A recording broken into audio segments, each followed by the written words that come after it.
tal-pandemija, tal-virus, u allura aħna dik li konna ngħidu dejjem ma rridux tsunami, ma rridu xmara biex dejjem kunu nistgħu nlaħqu mal-kura tal-pazjenti importanti għaliha il-miżuri, però l-miżuri jistgħu jittardjaw. Il-miżuri waħedhom mhumiex se jwaffqu il-pandemija. U allura iwa s-soluzzjoni ta' din il-pandemija biex nerġgħu nieħdu ħajjitna lura, biex nerġgħu nieħdu l-ħajja kulturali tagħna, l-ħajja soċjali tagħna, l-ħajja ekonomika tagħna, apparti biex nibqgħu nħarsu saħħitna huwa l-vaċċin. Aħna fortunatament ġewwa pajjiżna għaddejjin b'ritmu qawwi tajjeb, b'ritmu tajjeb ħafna ta' tilqim għal kontra l-COVID-19 u sa dan il-weekend se nkunu tajna il-fuq minn 240,000 doża tal-vaċċin. Waħda mill-ogħla rati fl-Ewropa ras imbras, waħda mill-ogħla rati ras imbras fid-dinja. U allura il-mod li aħna sejrin tant tajjeb dan il-vaċċin ifisser illi nistgħu issa waqt li nagħtu ħarsa lura għal dak illi konna ppjanajna illi ħajkunu l-milestones tagħna Diċembru li għadda, nkunu nistgħu wkoll naġġornaw anke dawn il-milestones skont ir-rata għolja ta' tilqim li qegħdin nagħmlu. Fil-fatt meta bdejna il-programm ta' tilqim fl-aħħar ta' Deċembru illi għadda, il-targets tagħna kienu illi sal-aħħar ta' Marzu nkunu tajna 80%, nkunu tajna l-vaċċin l-80% tal-persuni fuq 80 sena. Sal-aħħar ta' Mejju nkunu tajna għalmenu l-ewwel doża lil persuni vulnerabbli, ċfir dak li għandhom mart kroniku serju u l-persuni ta' fuq 70 sena, u l-mira tagħna fl-aħħar ta' Deċembru kienet illi sal-aħħar tas-sajf, sal-aħħar ta' Settembru nkunu tajna il-tilqima il-70% tal-poplu tagħna ġifieri dika li hija msejħa l-herd immunity. U mbagħad sal-aħħar tas-sena nkunu offrejna t-tilqima lill-poplu Malti u Awċi kollu. Dak kien it-tir tagħna meta bdejna nlaqmu, dak kien it-target tagħna meta bdejna nlaqmu. Illum nistgħu naġġornaw dawn it-targets. Naturalment dawn l-aġġornamenti li issa ħanatu, timetable ġdida li ħanatu hija dipendenti fuq numru ta' fatturi. Dawn hija dipendenti illi jibqa' ikollna il-provvista tal-vaċċin bil-mod ta' kif huwa ppjanat mal-diversi kumpaniji li aħna għandna kontratti magħhom u li huma approvati l-vaċċin tagħhom huwa approvat għall-użu mill-European Medicines Agency. Allura importanti li da illi huwa mwiegħed lilna li aħna ordnajna jibqa' jasal għandna. Huwa dawn it-targets huma dipendenti wkoll fuq il-fatt illi l-poplu Malti jkompli jaċċetta illi jieħu it-tilqima u allura jkompli jirrikorri għat-tilqima la darba jkollu l-invit, la darba jkollu l-appuntament biex jitlaqqa, u huwa wkoll dipendenti daw targets huma dipendenti fuq li l-European Medicines Agency tibqa' tirrakkomanda li t-tilqim kollu li huwa d-dispożizzjoni tagħna jibqa' jintuża. Irridu wkoll noqogħdu attenti għal varjanti ġodda, sa issa l-varjanti li għandna prevalenti fil-komunità Maltija fl-Ewropa huma jaħdmu fuqhom, il-vaċċin jaħdem fuqhom, però wieħed irid joqgħod attenti anke fi żminijiet oħrajn għal varjanti ġodda. Imma b'dawn il-kondizzjonijiet kollha, jekk dawn il-kondizzjonijiet nitlaħqu, ġifieri jibqa' jiġi l-vaċċin li għandna ordnat, nibqgħu il-poplu tagħna jirrikorri, nibqgħu nistgħu nużaw dan il-vaċċin u ma jkollniex xi varjant ġdid illi sa issa għadna ma nafux dwaru, allura il-mod ta' kif qegħdin nilaqmu llum ifisser li nistgħu nġibu t-targets tagħna il qudiem. U fil-fatt it-target tal-aħħar ta' Marzu li kien li nagħtu 80% li nagħtu il-vaċċin li 80% ta' persuni fuq 80 sena mhux biss ilħaqnieh imma ssuperajnieh. Bħalma jaf kulħadd sal-aħħar ta' Marzu konna tajna il-95% ta' persuni fuq 80 sena it-tilqima ta' kontra l-COVID-19. Sa issa li qegħdin f'nofs April għad hemm pajjiżi fl-Unjoni Ewropea li għadhom laqqas biss waslu għal 50% ta' persuni fuq 80 sena. Però aħna dat target il-ħaqnieh u għaddejnieh u konna l-iktar pajjiż fl-Ewropa li laqqamna persuni fuq 80 sena sal-aħħar ta' Marzu. Il-target li jmiss li nagħtu l-tilqima lill-vulnerabbli kollha u l-persuni ta' fuq 70 sena li kien l-aħħar ta' Mejju, issa qegħdin inġibuh l qudiem. Mhux biss ħankunu laqqamna l-persuni vulnerabbli kollha u l-persuni fuq 70 sena, imma da target niżilni issa għal persuni fuq 60 sena u minn flok ħajkun fl-aħħar ta' Mejju ħankunu laqqamna dan jew almenu offrejna t-tilqima l-ewwel doża ta' tilqima lil dan il-grupp sal-aħħar ta' April. Ġifieri ħankunu ġibna l qudiem il-grupp ta' vulnerabbli niżilnieh b'10 snin u ġibnieh l qudiem b'xahar. Mbagħad it-target li jmiss ikun illi sa t-tielet ġimgħa ta' Mejju nkunu laqqamna għal dawk il-persuni bl-ewwel doża jew almenu offrejna t-tilqima il-persuni l-ewwel doża ta' tilqima lil persuni li għandhom il-fuq minn 50 sena. Ġifieri il-persuni tal-fuq minn 50 sena, il-target tagħna ħajkun li nkunu laqamnihom sa t-tielet ġimgħa tax-xahar illi ġej ta' Mejju. Il-persuni ta' fuq l-40 sena ħankunu offrejnielhom l-ewwel doża ta' tilqima sa t-tielet ġimgħa ta' Ġunju. U mbagħad wara dak il-grupp nkunu qed niftħuha għal kumplament tal-poplu Malti Wawċi tal-fuq minn 16 sena u t-target tagħna hu illi sa Santa Marija nkunu offrejna t-tilqima lill-poplu Malti u Wawċi kollu. Dan huwa target ambizzjuż, target illi qed iġib jressaq il qudiem bi kważi 4 xhur, 3 xhur u nofs, it-targets li konna għamilna ftit ta' xhur ilu biex bekk nkunu wieħed mill-ewwel pajjiżi fl-Ewropa illi nkunu mhux biss ilħaqna l-herd immunity, li issa l-herd immunity minn Settembru qegħdin inġibuha lejn l-aħħar ta' Ġunju, imma ħankunu laqqamna offrejna tilqima il-poplu Malti Wawċi kollu f'temp ta' ftit xhur. Naturalment, it-tieni doża mbagħad tkun numru ta' ġimgħat wara l-ewwel doża kif huwa ppjanat skont il-pariri li għandna mill-manifatturi tal-vaċċini infushom.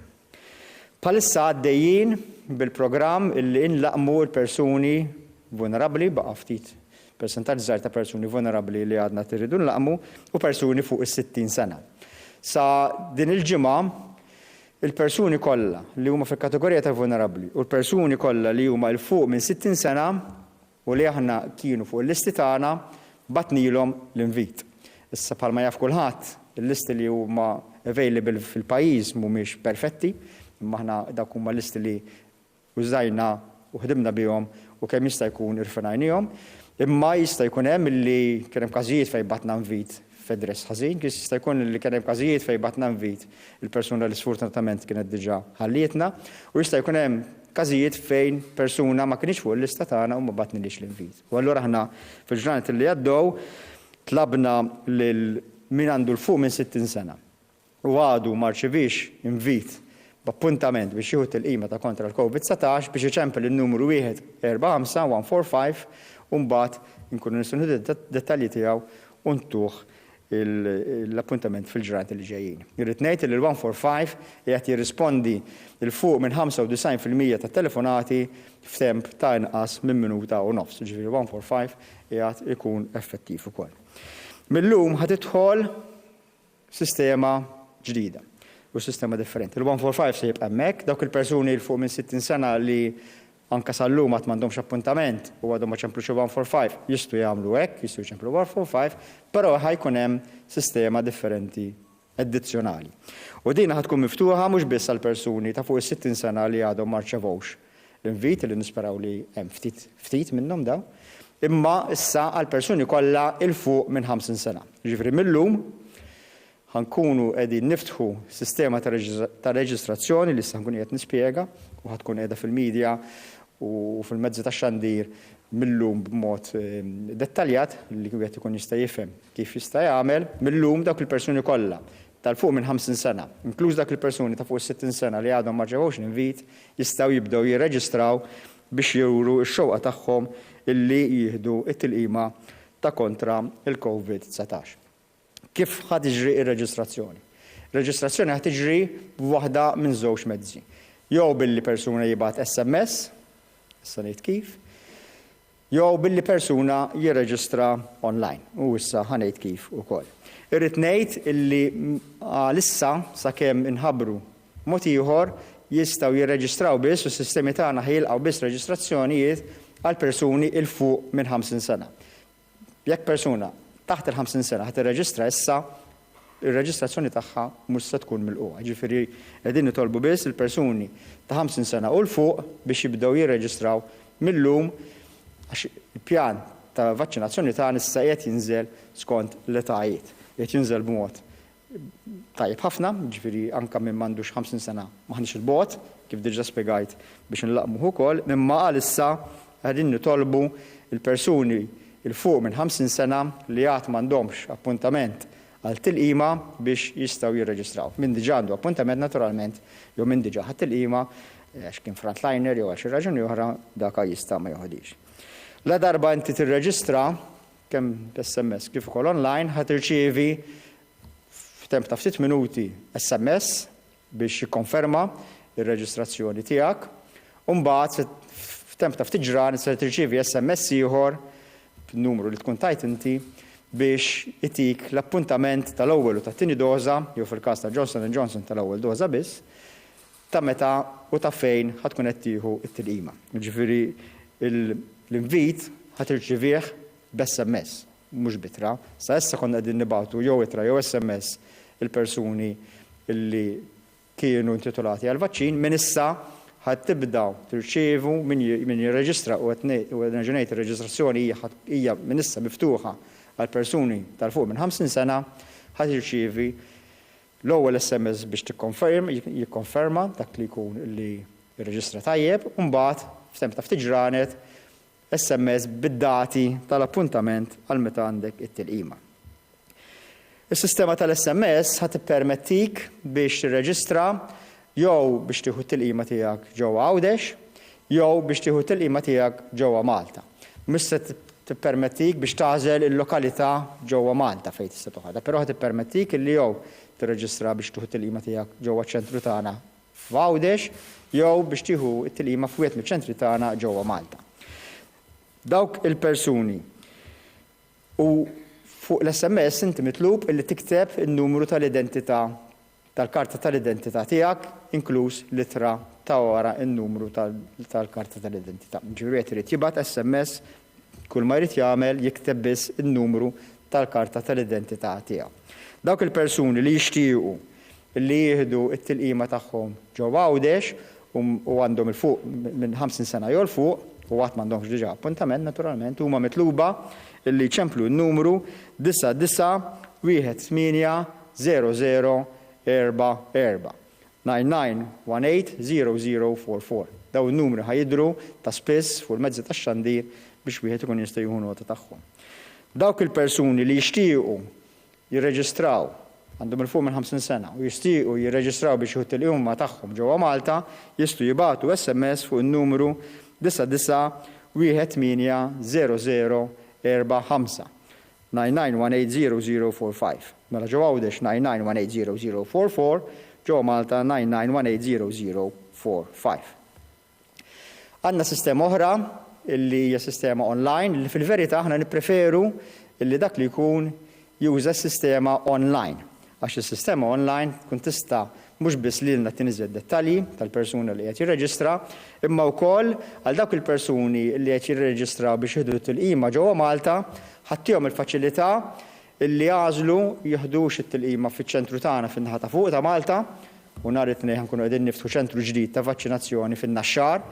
Dawn l-aħħar jumej beda jaħdem bil-mod imma minn nhar it-tnejn ħajibda jaħdem b'mod komplut ġewwa n-Naxxar jew allora min jirreġistra online jista' jew jażel li jirreġistra Għawdex, jew jekk ħajażel li jirreġistra Malta jista' jażel li jirreġistra jew fuq in-naħa ta' fuq, jew fiċ-ċentru ta' Malta jew fin-naħa t'isfel.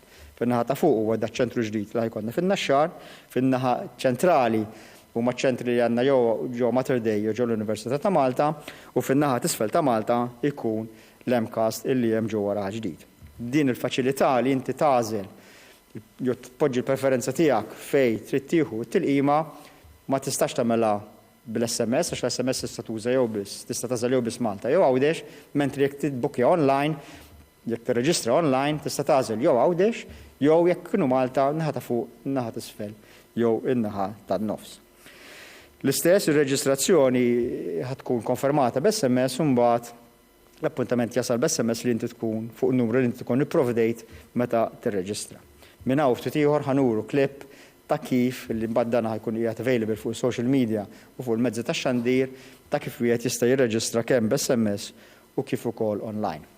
Minn issa wkoll se nkunu qegħdin niftħu r-reġistrazzjoni mat-tobba tal-familja. Jiġifieri inti għandek il-50 sena u fuq għandek l-għażla illi jew tirreġistra fis-sistema tagħna tal-gvern illi inti tieħu tilqima f'wieħed miċ-ċentri tagħna mingħajr ħlas jew kellha tista' tagħżel li tieħu tilqima għand it-tabib privat tiegħek.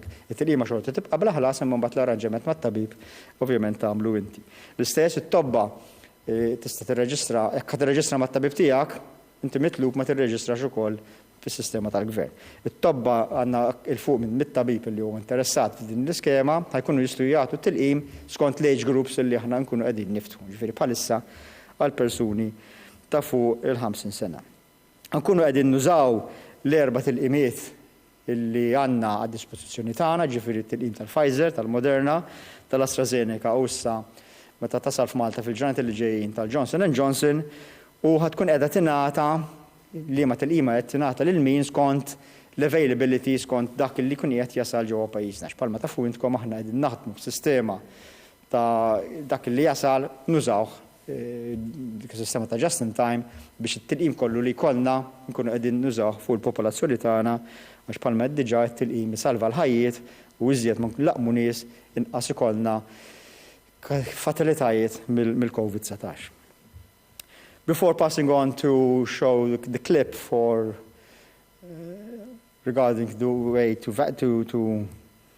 register for the new COVID vaccine system, I'll say a few words in English regarding the rollout of the vaccine. As you are aware, the rollout in Malta is proceeding at a very fast pace. By this weekend, we will have administered 240,000 doses of the COVID-19 vaccine. And this allows us now to bring forward, by a number of months, our targets regarding vaccination of the general population. In fact, we are now planning to reach herd immunity by towards the end of June and to offer the vaccine to all Maltese residents by the middle of August, at least the first dose. As of today, we are starting a new form of booking for appointments for the COVID vaccination, and in fact, for those persons who are over 50 years of age, 50 years or over, we are opening up a system of registration, either online or by sending an SMS with your ID number. We will be in a few seconds' time showing a clip of how this is possible, which will make it easier for all of us to apply for a vaccine in the coming days and weeks. Our appeal remains for all of you who fall within this age group to register for the vaccine, to take the vaccine when you have the date for the appointment for vaccination, because we are now more than certain that the vaccine is the only sure way of bringing us out of this pandemic. Ħanitlob il-nistekniċi tagħna biex issa juru il-klip ta' kif wieħed jista' jirreġistra u mbagħad ngħaddi l-kelma lill-Professur Charme Gawnċi u mbagħad wara l-Professur Michael Borch. Naraw il-klip. Kif tirreġistra għal vaċċin tal-COVID-19? Faċli. Meta l-awtoritajiet tas-saħħa jħabbru lil persuni tal-età tiegħek qegħdin jingħataw il-vaċċin, żur is-sit vaccine.gov.mt. Hawnhekk issib il-formola biex tirreġistra. Għafas fuq ibda. Daħħal id-dettalji miktuba, jiġifieri in-numru tal-karta tal-identità, id-data ta' twelid, in-numru tad-dokument tal-karta tal-identità, jiġifieri in-numru li ssib fuq in-naħa ta' wara tad-dokument u in-numru tal-mobile li se jintuża biex tiġi kkomunikata miegħek l-informazzjoni dwar l-appuntament tiegħek. Għafas li jmiss. Daħħal in-numru ta' verifika li tirċievi b'SMS u proċedi għal paġna li jmiss. Ivverifika jew biddel id-dettalji li jitilgħu fuq il-paġna. Għażel iż-żona preferuta u l-ħin preferut għall-appuntament tal-vaċċin. U għafas is-sottometti. Ikkonferma għal darb'oħra li tixtieq tieħu l-vaċċin tal-COVID-19 u li d-dettalji sottomessi huma korretti. Ir-reġistrazzjoni tiegħek issa hija kompluta. Id-dettalji tal-appuntament tiegħek se jindbagħtu b'SMS fuq in-numru li int indikajt fi żmien qasir. Żomm kopja tad-dettalji, speċjalment tan-numru ta' referenza tal-applikazzjoni. Dan huwa n-numru ta' identifikazzjoni li għandek tikkwota jekk iċċempel il-helpline 145 għall-assistenza. Jekk m'għandekx aċċess għall-website, ibgħat messaġġ bin-numru tal-karta tal-identità tiegħek fuq 9918-0045 jekk trid titlaqqam Malta, jew 9918-0044 jekk trid titlaqqam Għawdex. Id-dettalji tiegħek jiġu verifikati u l-appuntament tiegħek jintbagħat fuq l-istess numru fi żmien qasir. Importanti li ma tħassarx l-SMS bl-appuntament u qis li tagħmel l-almu tiegħek sabiex tattendi fil-ġranet u l-ħinijiet indikati mill-awtoritajiet tas-saħħa. Flimkien ikonna nazzjoni mlaqqa, pajjiż b'saħħtu, flimkien għal Malta, flimkien għal xulxin.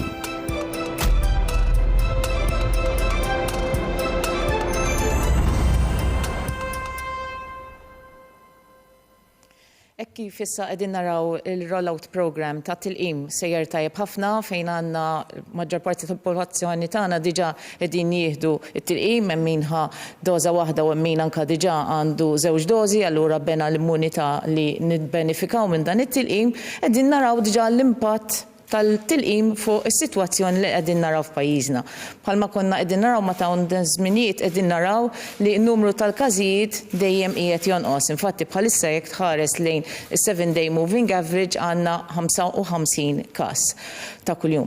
U anka jekk inħarsu wkoll lejn in-numru ta' persuni li qegħdin ikollhom bżonn jidħlu l-isptar, dan ukoll dejjem qiegħed jonqos. U dan kien punt kardinali min-naħa tagħna li aħna dejjem nipproteġu lil dawk in-nies l-iktar li huma vulnerabbli u għalhekk imxejna billi tajna priorità lil dawk in-nies l-iktar huma anzjani u dejjem issa niżlin l-isfel bħala gruppi ta' nies li qegħdin inlaqmu bħala età u anka għamilna focus fuq dawk in-nies li huma vulnerabbli minħabba mart kroniku. U anka barra minn hekk ukoll issa qegħdin naraw li meta tħares lejn l-isptarijiet dawk in-nies li huma diġà imlaqmin, ġifi dawk in-nies li għandhom il fuq minn 80 sena qegħdin naraw li n-numri ta' nies ta' din l-età li jidħlu l-isptar diġà naqsu ħafna. Hemm impattu ieħor ukoll li qegħdin naraw fuq l-imwiet. Infatti qegħdin naraw bil-mod il-mod li l-età average tan-nies li qegħdin imutu dejjem qiegħda tonqos. Infatti bħalissa hija ta' età ta' 70 sena. U aħna nistennew li kif aħna ikollna iktar minn dawn il-gruppi ta' nies ta' dawn l-età dejjem ikunu qegħdin jitlaqmu, allura jibda jonqos ukoll in-numru ta' nies li jkunu qegħdin immutu għax dan huwa l-għan prinċipali li aħna dejjem insalvaw il-ħajjiet. Qegħdin naraw impatt ieħor importanti ħafna. Din naraw l-impatt fuq il-djar tal-anzjani fejn hemmhekk aħna rajna li tajnihom priorità sa mill-ewwel grupp fejn ir-residenti li qegħdin fid-djarijiet tal-anzjani u anke fiċ-ċentri ta' diżabilità dawn aħna laqqamnihom. Infatti ilħaqna fuq minn 96% ta' vaccination ta' residenti b'żewġ dożi. U rajna wkoll dan l-impatt li mhux biss qed inaqqas l-impatt personali fuq dawn in-nies li jimirdu jew inkella l-imwiet, imma anke fuq ir-rilaxx tal-miżuri. Għaliex issa bħalma ħanaraw propri minn nhar it-tnejn ħanibdew ukoll dawn il-djar tal-anzjani peress li issa huma imlaqmin u protetti nistgħu wkoll jibbenefikaw billi jiltaqgħu mal-raba tagħhom iktar mill-qrib. U allura t-tilqim li qegħdin naraw rolling out fil-popolazzjoni tajjeb rata maġla ħafna u anka bi priorità fejn nistgħu nibbenefikaw l-iktar minnu qed ikollu impatt fuq diversi aspetti fuq in-numri ta' każijiet li jkollna fil-komunità, fuq in-nies li jitlu fl-isptarijiet, fuq l-imwiet ukoll. Però sakemm aħna jkollna rollout ta' tilqim u nilħqu l-popolazzjoni u jkollna wkoll dak il-herd immunity, irridu nibqgħu nieħdu ħsieb. Għalhekk matul din il-pandemija aħna kien qed ikollna sitwazzjoni fejn konna qegħdin inżidu iktar il-miżuri għaliex qatt hemm bżonn li aħna nibqgħu nieħdu ħsieb u nikkontrollaw b'dak il-mod li nafu li jiġi kontrollat dan il-virus. Bħalissa għandna numru ta' miżuri fil-post importanti li aħna nibqgħu nsegwu dawn il-miżuri ħalli kif inti in parallel ħajkollok il-vaccination rollout iżjed tipproteġi nies u bil-mod aħna nkun nistgħu nibqgħu innaqsu naqsu l-miżuri bil-mod, hemmhekk aħna nżommu iktar kontroll fuq is-sitwazzjoni. L-antana huwa li naddu minn din il-pandemija bl-aħjar mod li aħna nimminimizzaw dak l-ammonti ta' nies li qegħdin jimirdu u anka nissalvagwardjaw kemm nistgħu il-ħajjiet tan-nies. Alla l-appell min-naħa tiegħi huwa li ejja nkomplu nsegwu l-miżuri li għandna fil-post, nafu kif ikkontrollajna dan il-virus, nodu attenti wkoll li bil-monitoraġġ li nkun qegħdin nagħmlu aħna naraw x'qed jiġri anke f'każijiet ta' varjanti għaliex nafu li dawn qegħdin hemmhekk u anke trid tibqa' segwi s-sitwazzjoni għaliex ukoll ikunu ta' riskju, imma wkoll dak kollha li jirċievu l-invitation biex huma jiġu mlaqmin jilqgħu għaliex dan huwa tilqim li jkun jista' jmexxina l quddiem minn din il-pandemija. Mela, naħseb illum huwa utli li forsi nenfasizzaw ftit fuq is-safety tal-vaċċini li aħna qed nagħtu. Kollha kemm huma il-Pfizer, il-Moderna, l-AstraZeneca u issa meta tiġi l-Johnson & Johnson. U importanti li narfu li mhux kull event, mhux kull marda li tista' tiġri f'xi ħadd li ħadd il-qima hija neċessarjament ikkawżata mill-vaċċin. U għaw qed nenfasizzaw qiegħed nirreferi għal każijiet ta' trombożi. Mela, meta aħna naraw każijiet ta' trombożi normalment, insibu li daw jiġru isu 80 każ kull 100,000. Jiġifieri kull ġimgħa aħna jkollna 6 każijiet f'dal-pajjiż on average ta' trombożi tal-vini tas-saqaj. Mela allura huwa jista' jkun ikollok każ li b'kombinazzjoni xi ħadd ikun ħa it-tilqima u mbagħad wara għal raġuni kompletament differenti taqbdu it-trombożi. Fil-fatt, il-European Medicines Agency, u għawet nitkellem speċifikament fuq il-vaċċin tal-AstraZeneca, għamlet riċerka estensiva fuq il-miljuni ta' nies li diġà ħadu it-tilqima tal-AstraZeneca u ħarġet dikjarazzjoni ċara u tonda li m'hemm l-ebda assoċjazzjoni bej it-trombożi tal-vini tas-saqaj, dik li bl-Ingliż ngħidula deep vein thrombosis, inkella trombożi tal-arterji tal-pulmun, pulmonary embolism. U dina importanti ħafna li nerġa' nenfasizza għaliex kellna numru enormi ta' emails, ta' telefonati lil 145, telefonati personali ta' nies inkwitati għax jgħidlek isma' jiena għandi riskju iktar għal trombożi tas-saqaj, għandi riskju għal trombożi tal-pulmun, għandi family history. Kien hemm anki sfortunatament ittri minn GPs li forsi din ma femuhiex kompletament, imma hekk qegħdin nagħmlu din il-kjarifikazzjoni ċara u tonda minn irid jista' jmur fil-website tal-European Medicines Agency u jara hemmhekk fejn daw it-trombożi tas-saqajn u it-trombożi tal-pulmun, DVT u pulmonary embolism m'għandhomx assoċjazzjoni mal-vaċċin tal-AstraZeneca għalhekk m'hemm l-ebda kontraindikazzjoni li jekk hemm nies li għandhom dawn ir-riski din il-kundizzjoni fil-passat jew fil-familja li jieħdu il-vaċċin tal-AstraZeneca. Mela fuq ix qed nitkellmu fuq daw il-każijiet ta' trombożi li qed jagħmlu l-gazzetti li qed naraw fil-medja. Dawn huma każijiet kompletament differenti. L-iktar importanti minnhom huwa fenomenu jgħidulu cerebral venous sinus thrombosis. Mela fil-moħħ aħna għandna sinuses ishom reservoir żgħar fejn daw jiġmu id-demm mill-moħħ u mbagħad jippumpjaw lejn il-qalb. U kien hemm każijiet ta' trombosi f'dawn is-sinuses li ġew assoċjati mill-European Medicines Agency mal-tilqima tal-AstraZeneca. Kemm ukoll każijiet iktar rari fejn it-trombosi kienet fil-vini tal-frixa tal-imsaren.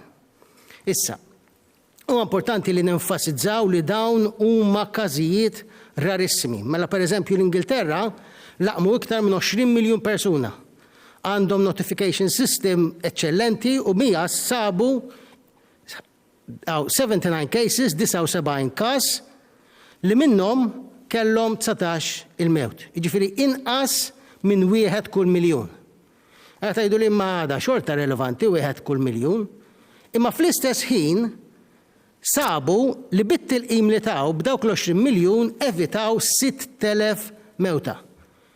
Jiġifieri meta inti qed nitkellmu fuq it-tilqima tal-COVID. L-għażla mhijiex noħodix jew le, imma l-għażla hija jekk ma noħodix ħanisponi lili nnifsi kif qal id-Deputat Prim Ministru għar-riski tal-COVID li għadhom hemm, narawhom u l-konsegwenzi tagħhom. U aħna nafu li mhux l-Ingilterra biss kellhom dak is-6,000 mewt evitati, imma aħna Malta wkoll kif qalet il-Professora Sagawċi, it-tilqim evita m'hemmx dubju għexieren ta' mwiet li kienu jiġru kieku ma kenniex it-tilqima. Ma allura din hija importantissima li aħna inkomplu nenfasizzawha u nkomplu nirrealizzawha. Il-COVID hija marda serja, hija marda li tista' toqtol kif naraw, kellna aktar minn 400 mewt għaw Malta. Jiġifieri għadem hekk kif qal id-Deputat Prim Ministru, il-COVID anki jekk ma toqtolx għandha riski sinifikanti anki għal nies ta' etajiet iżgħar, il-long COVID fejn daw idumu xhur ibatu minn tuħta nifsejja u ġieħ ta' ras u hija kundizzjoni li qed narawha iktar u iktar. Allura huwa essenzjali li aħna nirrealizzaw li fil-ħajja hemm riski dejjem. Jekk inti toħroġ mid-dar u tidħol ġo karozza, hemm riskju fiha. Malta biss imutu 2.7 persuni kull 100,000 popolazzjoni fis-sena. Jiġifieri dak qed ngħidu għandna iktar minn 20 mewt mit-toroq. Huwa riskju imma il-vantaġġi li nieħdu mit-trasport huwa enormi għax aħna nistgħu ngħixu ħajja normali. U l-istess ħaġa bil-vaċċin. Meta inti tiżen il-benefiċċji kbar li jtuna dawn it-tilqimiet tal-brands kollha tal-vaċċin mal-riski żgħir ħafna qed ngħidu wieħed kull miljun, hemmhekk m'hemm l-ebda dubju li l-vaċċin huwa importanti għalhekk bħalma qalet il-Professora Sagawċi l-appell tiegħi hija meta tirċievu l-invit, meta għandkom l-età, l-age group tagħkom li tista' irreġistraw, morru ħudu t-tilqima għaliex din hija vitali, essenzjali għalik, għal ta' madwarek, okay? Imma dejjem noqogħdu attenti bħal dejjem kull mediċina jista' jkollha side effects, mela jekk inti wara l-vaċċin jgħaddu 3-4 ijiem mhux qed nitkellmu għal naqra deni jew forsi uġieħ fejn titlaqqam, dak huwa normali. Imma jekk pereżempju jkollok uġieħ ta' rasijiet qawwijin, jekk inti jkollok problemi li l-vista tiegħek tinbidel hemmhekk mur kellem tabib jassessjak u allura tista' tiġi milħuq mal-ewwel fiha. Jiġifieri hawnhekk nikkonkludi nerġa' ngħid il-vaċċin huwa safe, il-vaċċin huwa effettiv, il-vaċċin qiegħed jagħmel impatt f'pajjiżna kif rajna u kif qalet il-Professor Sagawċi u iktar maħna immorru għal-tilqima iktar dak l-impatt se jkun effettiv għal kulħadd. Grazzi, Professor Borx. Ħanieħdu xi mistoqsijiet għand il-ġurnalisti b'mod virtuali, aħna tinżommu anke mal-parir tiegħek, Professor Gawxi, biex inżommu kemm jista' jkun id-distanza soċjali. U allura ħanibdew bil-Malta Today Matthew Aġus.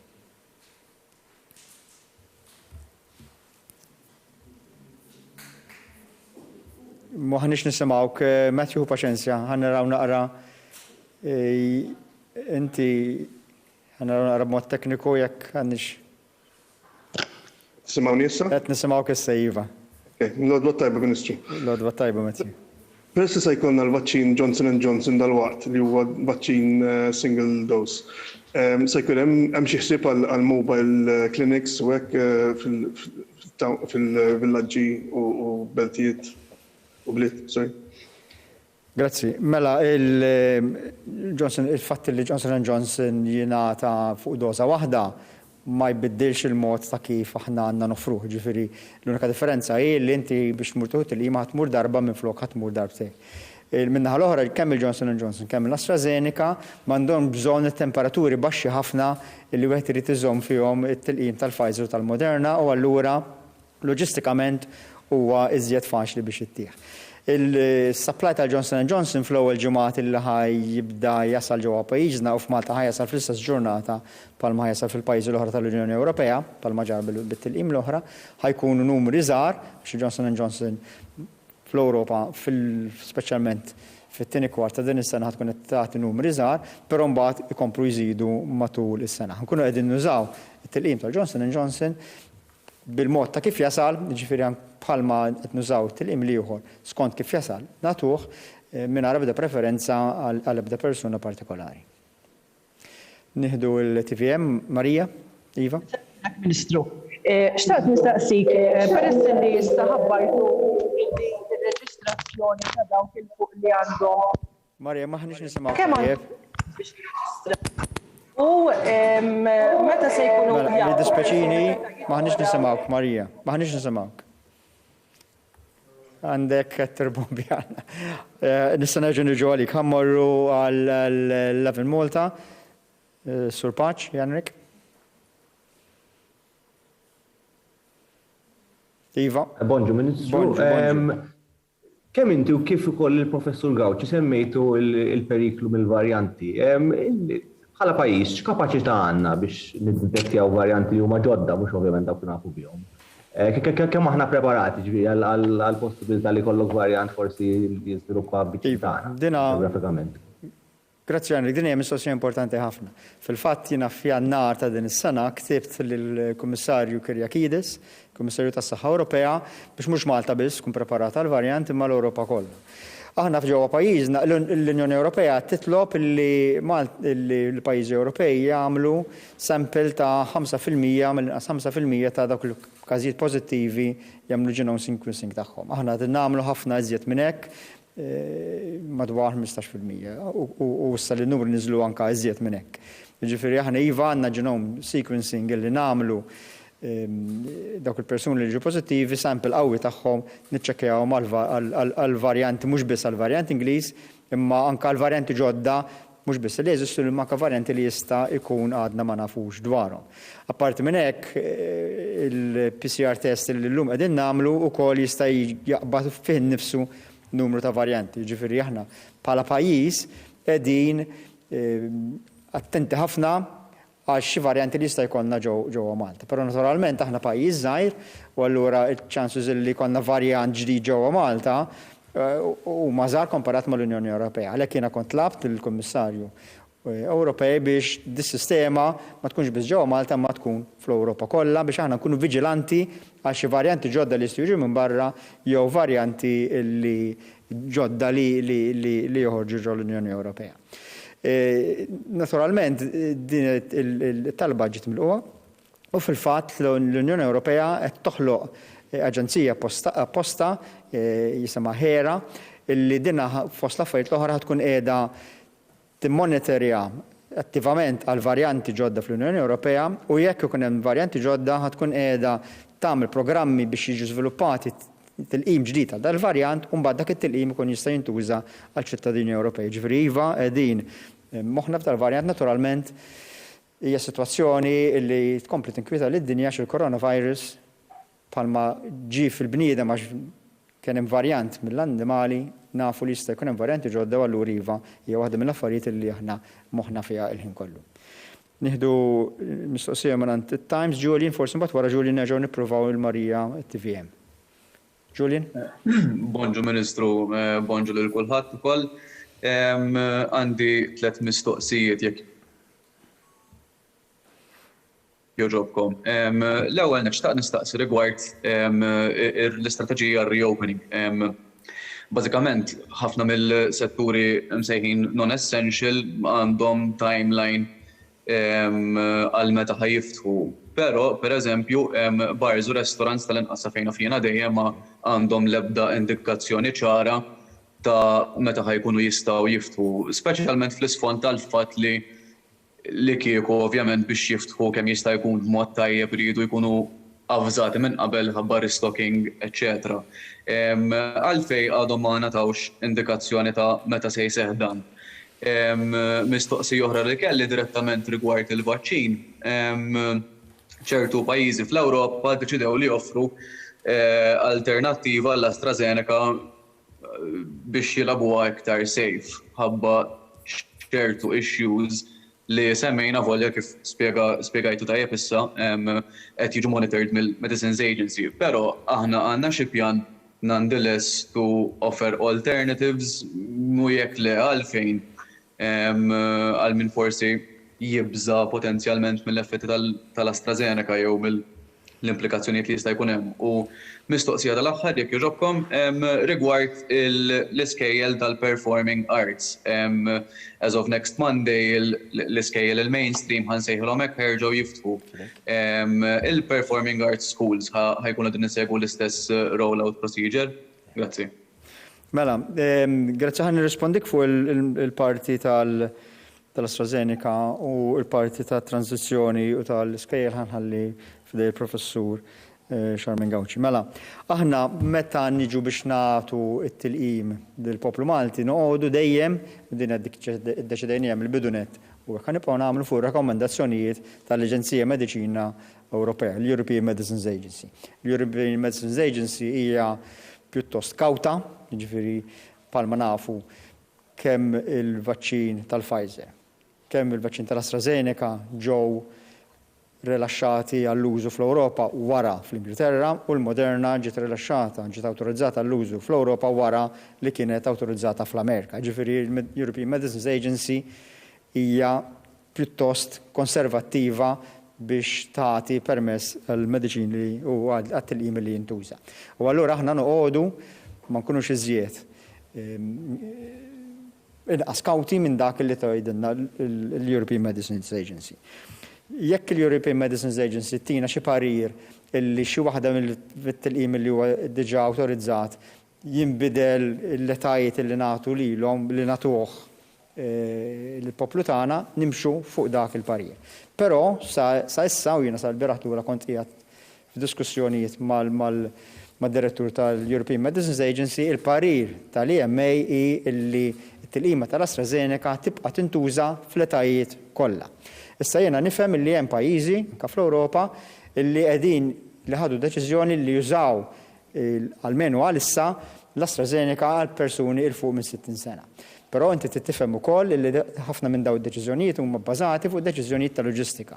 Hemm daw il-pajjiżi illi għadhom ma laqmux il-maġġoranza kbira ta' persuni fuq 60 sena. Allura qegħdin jgħidu iva ħjużawha f'dak il-grupp. Għax fil-verità dak huwa l-grupp li waslu fih. Hemm pajjiżi oħra qegħdin jgħidu ħajużawh fuq persuni ta' fuq il-70 sena. Fil-verità jekk tara x'inhu jiġri f'dak il-pajjiż se tilaqmu persuni ta' fuq 70. Hemm pajjiżi oħra jgħidu ħajużaw fuq persuni ta' fuq 55 sena. U jekk tara l-daw għadhom ma laqmu l-ħadd fuq il-55. L-Ingliżi qed jgħidu ħajużaw fuq persuni ta' fuq 30 sena għax waslu biex ilaqmu dik l-age. Ġifieri ħafna mill-pajjiżi qegħdin jgħidu li ma jiġru bħajużaw għax waslu f'dik l-age group. Il-pajjiżi prattikament kollha li safejna fin id-Danimarka qegħdin jużaw l-AstraZeneca, ġifieri minn mebda pajjiżi li mhux jużaw. Pajjiżi oħrajn bħalna li jużaw l-etajiet kollha, aħna nibqgħu nosservaw dik li jgħidulna l-European Medicines Agency. European Medicines Agency sal-biraħ l-ula, daħħal li kellimnihom, kienu għadhom qed jgħidulna li nistgħu nużaw it-tilqima tal-AstraZeneca għax toffri ħafna iżjed benefiċċji li toħodem milli ma toħodix fl-etajiet kollha. U hekk ħannibqgħu nagħmlu sakemm ma jkollniex xi indikazzjoni differenti. Professor Gawci? Fuq il-rilax tal-miżuri, bħalma konna ħabarna wkoll aħna għamilna risk assessment ta' dawk il-miżuri kollha li għandna bħalissa fil-post biex tara li huma l-iktar miżuri li jkunu qegħdin jipprovdu riskju. Allura kull miżura li bħalissa għandna fil-post ġew kategorizzati skont ir-riskju li jkunu qed jipprovdu biex inti jferrex il-COVID. U bħala strateġija aħna bdejna bir-rilax ta' dawk il-miżuri li jkunu qegħdin jipprovdu l-inqas riskju. Ħalli inti bil-mod jekk ħajkun hemm impatt ħajkun impatt bil-mod. Infatti, jekk inħarsu lejn il-lista ta' miżuri li hemm fil-post, l-inqas li għandhom ir-riskju kienu propju dawk li ħajinfetħu fis-26 ta' April li huma dawk il-ħwienet li jbijaw il-retail, il-non-essential retail u anke dawk is-servizzi.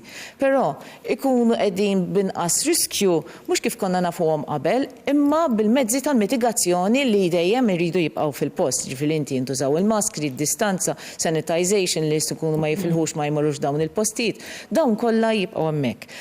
U aħna għamilna l-fokus tagħna fuq l-iskejjel l-ewwel li ħajiftħu nhar it-tnejn biex propju aħna nagħmlu fokus fuq l-iskola għaliex nafu kemm huwa importanti li t-tfal tagħna jkunu qegħdin nipprovdulhom l-iskola. U għalhekk qegħdin nagħtu żmien li aħna mbagħad bil-mod il-mod nkunu qegħdin niftħu miżuri oħrajn. X'ħaj jiġri wara 26 ta' April? Irridu naraw xi tkun is-sitwazzjoni. Aħna għandna numri ta' kriterji li ħankunu qegħdin insegwuhom ħalli nkunu qegħdin nagħmlu monitoring tal-impatt li jista' jkun hemm minn kull meta inti tiftaħ miżura. U bil-mod il-mod inkunu qegħdin mixin l-isfel jalla biex aħna jekk l-affarijiet jibqgħu sejrin tajjeb inkunu nibqgħu niftħu. Nifhem li ħafna stabbilimenti, restaurants oħrajn kollha jridu żmien qabel. U allura bħalma ħabbarna diġà aħna x'jista' jiġri fis-26 ta' April, eventwalment meta naslu għal entitajiet oħra nkunu qegħdin nagħtu iż-żmien ukoll meta jkunu mistejjin li jiftħu.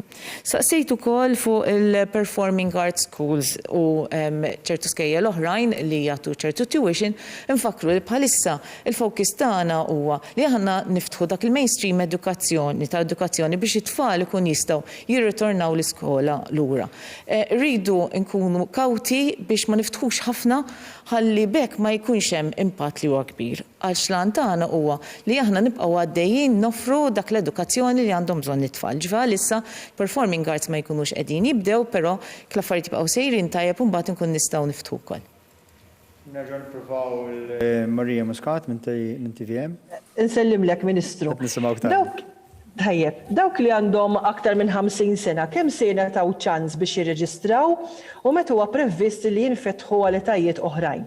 Forsi jiġi spjegat aħjar jekk jogħġbok kif wieħed jista' jieħu tilqima mingħand it-tabib u se jkun hemm forsi wkoll opportunità li jkunu l-ispiżjara li jagħtu t-tilqima u t-tielet mistoqsija jekk hux ħajkun hemm xi sejħa l-volontiera li huma fil-qasam tas-saħħa li jgħinu f'dan il-Programm Nazzjonali tat-Tilqim. Grazzi. Mela, grazzi Marija. Mela, Iva, il-persuni ta' fuq il-50 sena jistgħu jibdew jirreġistraw mill-lum.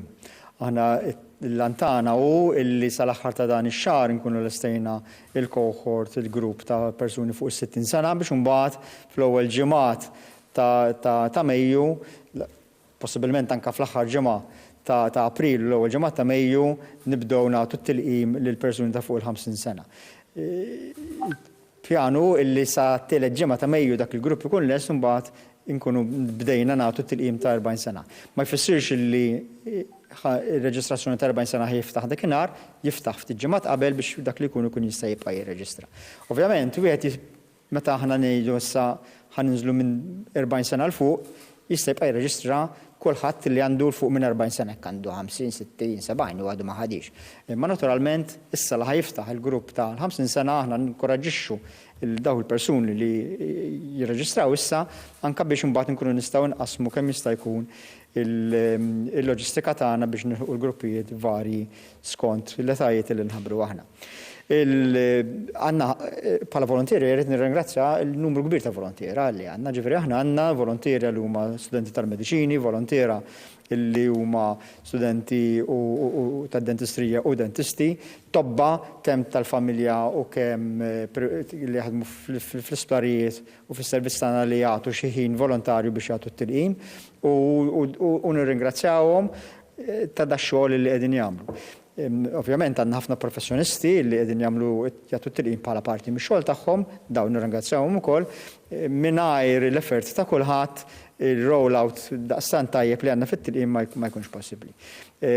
Laqgħet nirringrazzja wkoll il-Mita illi b'mod li huwa verament professjonali f'temp qasir irnexxielhom ituna din is-sistema ta' reġistrazzjoni li nerġa' hija miftuħa millum għal persuni ta' fuq il-50 sena.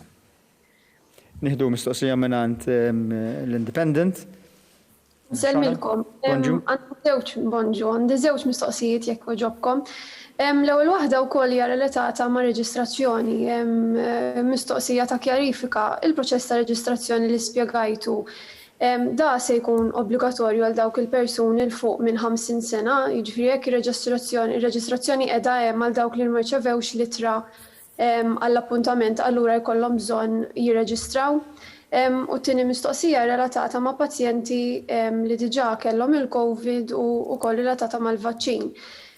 Xi pazjenti li ġa kellhom il-COVID informawna li huma ġew informati li se jingħataw il-vaċċin 6 ġimgħat oħra, ovvjament miż-żmien minn mindu kellhom il-virus.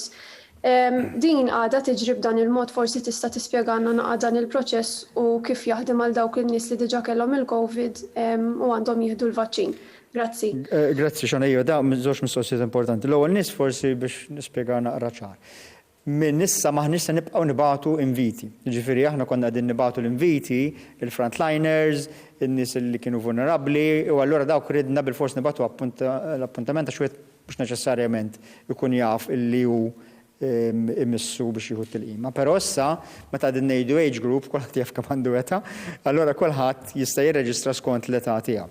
Ġifieri minn issa persuni min kellu jirċievi littra bażikament irċevija, minn issa biex inti tkun tista' tingħata appuntament u l-appuntament se tirċivih b'SMS għal tilqima trid tirreġistra.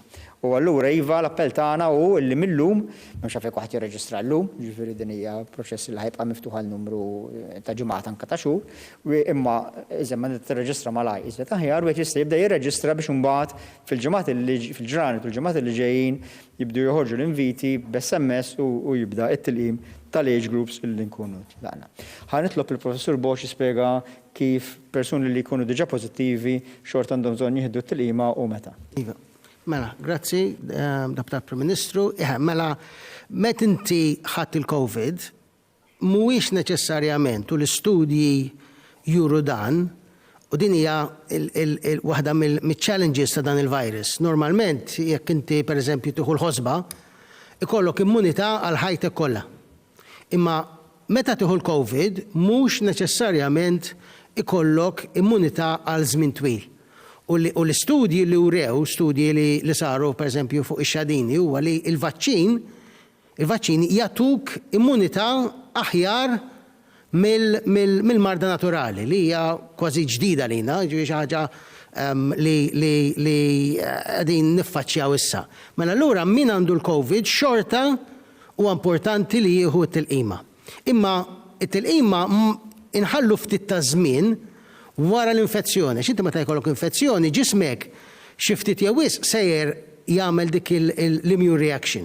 Ma allura ma rridux nagħtu l-vaċċin kmieni wisq biex speċi dik l-immune reaction ma nħawduhiex. Ma allura li il-prassi tagħna u Malta hija li kif għadt inti aħna nħallu bejn 4 u 6 ġimgħat wara li ikun ħarġet l-infezzjoni, ġifieri wara li t-test jiġi pożittiv. Biex f'dak l-4 għal 6 ġimgħat inħallu l-effett naturali tal-infezzjoni ibatti, il-ġisem ikun reġa' ġie normali u mbagħad hemmhekk nagħtu il-kors normali, ġifieri jekk għandek ħatuħu Pfizer 2 dożi, jekk ħatuħu AstraZeneca 2 dożi, Johnson Johnson waħda tal-vaċċin. Francesco minn Net TV.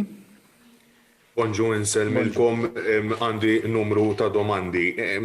Issemma li l-herd immunity kapaċi tintlaħaq sal-aħħar ta' Ġunju. Jalla, dan ifisser illi ser ikun hemm 70% tal-popolazzjoni li tkun tlaqmet bisħieħ biż-żewġ dożi. Kemm forsi tgħidilna sal-aħħar ta' din it-tmiem il-ġimgħa kemm ħajkun hemm persentaġġ bejn wieħed u ieħor ta' persuni illi tlaqmu bisħieħ biż-żewġ dożi. Domanda oħra relatata wkoll mar-reġistrar tat-tilqima. Ħajkun hemm xi sistema illi tinżamm rendikont ta' min qed jirreġistra u min ma jirreġistrax jiġi mfakkar biex niftehmu. Xi ħaġa oħra rigward il-blood clots jekk ma jimpurtax. Iż-żewġ każi ta' blood clots illi kellna Malta dawn waslu għall-imwiet ġie konfermat illi ma kellux jaqsam xejn mat-tilqima. U domanda tal-aħħar jekk ma jimpurtax rigward it-tiġijiet. Ser ikun konfermat li mill-ewwel ta' Ġunju jistgħu jsiru t-tiġijiet għax ovvjament bħal negozji li jridu jippreparaw u jistokkjaw bħal barijiet u bħal ristoranti ovvjament kopja tkun trid tipprepara. Grazzi ħafna. Grazzi Francesco, saqsejtna n-numru ta' mistoqsijiet nippruvaw nirġbuhom kollha. Mela ħanibdew bil-kwistjoni tal-herd immunity.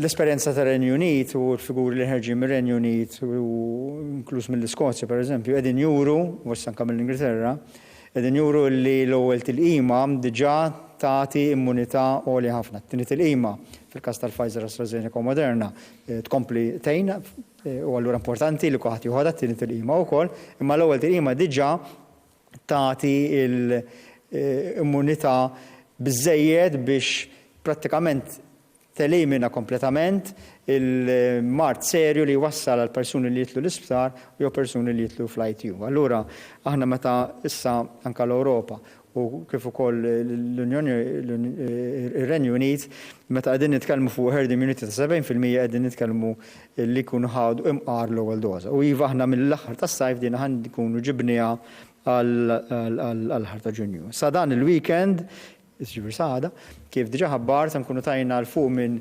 240,000 doza tal-vaċċin, 240,000, il-fuq minn 70,000 minnhom illi ħajkunu ħadu anka it-tieni doza. Rigward il-żewġ każijiet illi semmit il-bieraħ ta' blood clots, il-professur Gawci jiena informat il-tnejn huma rikoverati u qed jirrikupra u li jirrikupra kompletament. Rigward il-kwistjoni ta' min ma jirreġistrax aħna se nfakruh, aħna qed nagħmlu l-appell tagħna u għalhekk ftaħna daw iż-żewġ sistemi ta' reġistrazzjoni mhux biss online imma anke b'SMS u saħansitra anke mat-tabib tiegħek jekk trid illi kulħadd jirreġistra. Ġifieri aħna nafu spiega il-professur Bosch, spiegat il-professur Gawci kemm huwa importanti għalik u għal-familjari tiegħek li tuħu il-qima għax issalva l-ħajjiet u allura aħna qegħdin nitolbu li kulħadd jirreġistra. Iva, eventwalment ħankun qegħdin nagħmlu l-eżerċizzju biex naraw min għadu ma tlaqqamx, ovvjament jista' jkun li ma jkollniex il-lista ta' kulħadd imma ħankun qegħdin nagħmlu l-eżerċizzji biex minn nkunu nafu li ma tlaqamx nerġgħu nitolbu illi jagħmel dan imma it-tilqima dejjem tibqa' fuq bażi volontarja u ma tkunx mandatorja. Rigward it-tiġijiet ħanħalli il-professur Gawci twieġeb dik il-parti tal-mistoqsija. Iva, infatti fuq tiġijiet aħna kellna diversi koppji li nafu li għaddew minn diversi posponimenti u allura aħna rajna meta skont il-pjan li għandna jekk kollox jibqa' miexi kif aħna naraw li jista' jiġri li meta jista' jkun il-waqt li dawn jistgħu jerġgħu jibdew it-tiġijiet.